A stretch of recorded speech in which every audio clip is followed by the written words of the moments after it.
संजीव जावळे, श्रीमंत भाऊसाहेब रंगारी गणपती ट्रस्ट त्यावेळेचे पुढारी एकत्र आले होते आणि इंग्रजांविरुद्ध लढण्याकरता लोकांना एकत्र कसं आणता येईल याचं माध्यम शोधत होते. श्रीमंत भाऊसाहेब रंगारी जे आहेत त्यांनी ही पहिली कागदाच्या लगद्यापासून लाकडी भुसापासून केलेली 132 वर्षापूर्वीची मूर्ती आहे. एक रथ पण तेवढाच जुना आहे 132 वर्षापूर्वीचा.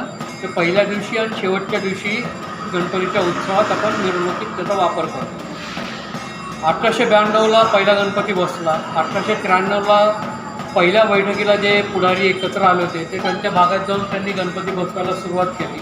त्यात दगडूशेठ हलवाई होते. 1893च्या 26 सप्टेंबरच्या केसरीच्या अंकात लोकमान्य टिळकांनी प्रशंसा केली की या सदस्याने काम केलं हे चांगलं आहे आणि 1894ला लोकमान्य टिळकांनी त्यांचा गणपती बसवला.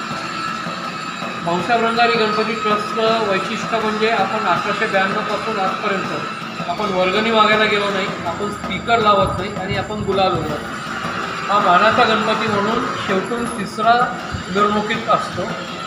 सर्वात शेवटी दगडूशेठ असतो, त्याच्या आधी मंडई आणि मंडईच्या आधी आपण. साधारण 1960पर्यंत संपूर्ण पुण्यातल्या गणेश उत्सवाची जबाबदारी ही ह्या ट्रस्टकडे होती.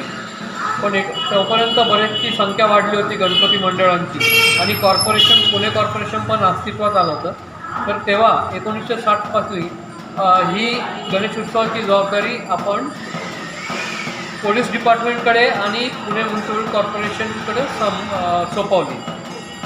हे आपली थोडक्यात माहिती देतो. भाऊसाहेब रंगारी यांचं खरं नाव भाऊ लक्ष्मण जावळे. त्यांचा शालू रंगवायचा व्यवसाय होता म्हणून लोक त्यांना रंगारी म्हणून असं ओळखण्यात यायचे. धन्यवाद.